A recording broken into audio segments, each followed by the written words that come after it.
नमस्कार दोस्तों, मेरा नाम जय कुमार तिवारी है। मेरे YouTube चैनल में आपका स्वागत है। दोस्तों, मैं department of housing and urban planning government of Uttar Pradesh से रिटायर्ड असिस्टेंट इंजीनियर हूँ।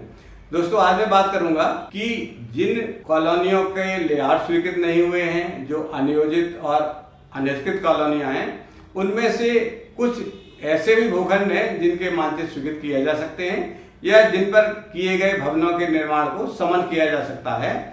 तो इस सूचना को मैं इस वीडियो में अपडेट करूंगा।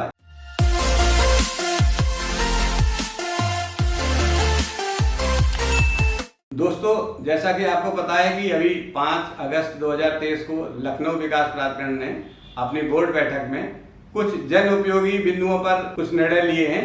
उसी निर्णय में एक निर्णय ये भी है कि लखनऊ विकास क्षेत्र के अंतर्गत जो अनियोजित और अनधिकृत कॉलोनियां हैं जिनके लेआउट स्वीकृत नहीं है, उनके अंतर्गत स्थित कुछ श्रेणी के भूखंडों को उनके मानचित्र स्वीकृत किए जा सकते हैं या उन पर भवनों का निर्माण हो गया है तो उनको कंपाउंड किया जा सकता है या उनके निर्माण को समन किया जा सकता है।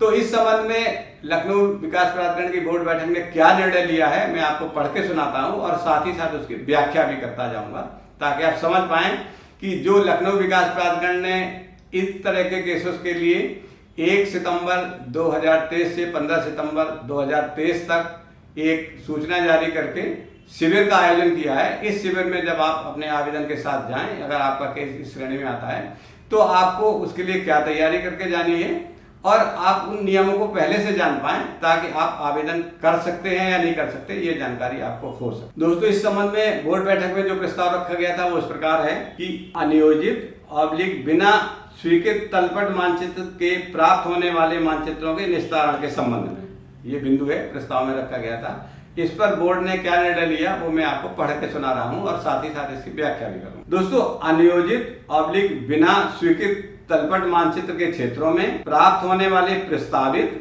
समन मानचित्रों के निस्तारण के संबंध में प्रस्तुत प्रस्ताव इस शर्त के साथ अनुमोदित किया गया कि अविकसित क्षेत्र में बिना तलपट मानचित्र के विद्यमान एवं विकसित कॉलोनियों के आंतरिक मार्गों पर मानचित्र स्वीकृत न किए जाएं। शेष प्रस्ताव में आवासीय प्रयोजन हेतु उल्लिखित 9 मीटर व 12 मीटर चौड़ी या उससे अधिक विद्यमान न्यूनतम मार्ग हेतु निम्न प्रतिबंध शर्तों में से कोई एक प्रतिबंध शर्त पूर्ण होने पर भवन उपविध के मानकों को पूर्ण कराते हुए नियमानुसार समन उपविध के अनुसार शुल्क तथा समस्त अन्य शुल्क प्राप्त कर कार्रवाई की जाए। इसकी व्याख्या इस प्रकार है कि जो अनियोजित कॉलोनी है, जो अनधिकृत कॉलोनी है, जिनके लेआउट स्वीकृत नहीं है, उनके अंतर्गत उन्हीं भूखंडों के मानचित्र स्वीकृत किया जा सकते हैं या उन पर निर्मित भवनों को समन किया जा सकता है जो उनके आंतरिक मार्गों पर स्थित नहीं है। मतलब भूखंड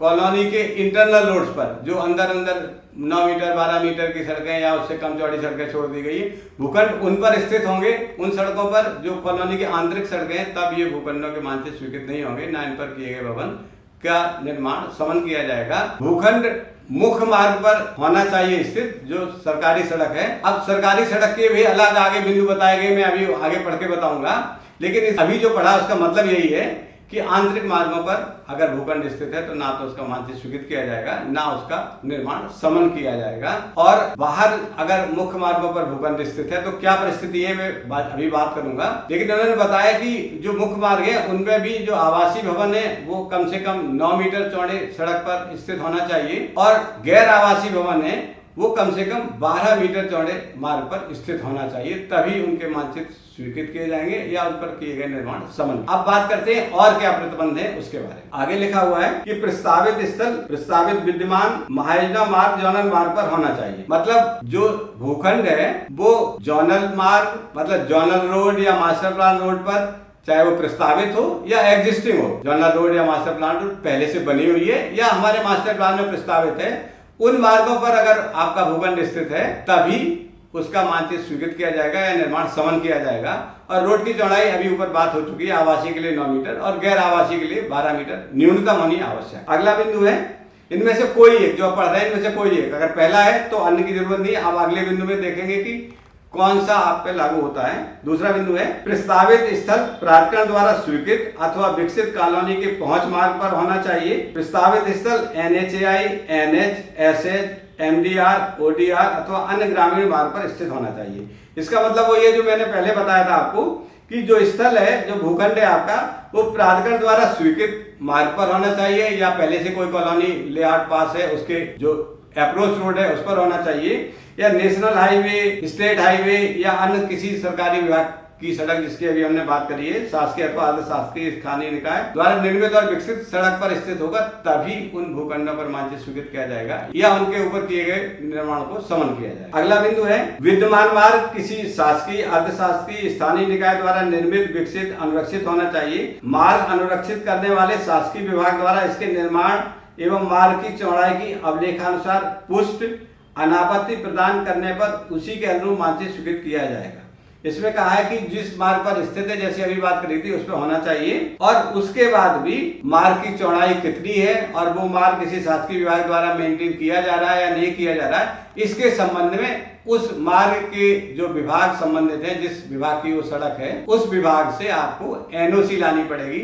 एनएच पे है तो एनएच से, स्टेट हाईवे पे है तो स्टेट हाईवे, या स्थानीय किसी प्राधिकारी या किसी विभाग का मार्ग है, सड़क है, तो उस विभाग से आपको एनओसी लानी पड़ेगी कि आपके भूखंड के सामने सड़क की चौड़ाई कितनी है और वो मार्ग उस विभाग द्वारा अनुरक्षित किया जा रहा है। अगला बिंदु है चौथा, मानचित्र स्वीकृत उपरांत यदि भविष्य में किसी शासकीय विभाग को मार्ग चौड़ीकरण हेतु भूमि की आवश्यकता होने पर आवेदक द्वारा नियमानुसार मार्ग चौड़ीकरण हेतु भूमि उपलब्ध कराने के लिए शपथ पत्र प्रस्तुत करना होगा। इस बिंदु में कहा गया है कि अगर आपका भूखंड ऐसी सड़क पर स्थित है जिसमें भविष्य में चौड़ी किए जाने की संभावना है, तो आपसे एक एफिडेविट लिया जाएगा जिसमें लिखा जाएगा कि जब भी इस मार्ग को चौड़ा करना होगा तो आपको उस चौड़ीकरण के लिए वांछित जितनी भी रोड वाइडनिंग की जमीन है वो आपको मुक्त करके देनी पड़ेगी सड़क के चौड़ीकरण के लिए। तो ये 4 शर्तें थी। इन 4 शर्तों में से कोई भी एक शर्त आपकी पूरी होनी चाहिए और भूखंड आपका अनधिकृत कॉलोनी के आंतरिक मार्गों पर स्थित नहीं होना चाहिए, मुख्य मार्ग पर स्थित होना चाहिए। और मुख्य मार्ग के संबंध में अभी जो 4 बिंदु डिस्कस किए, इनमें से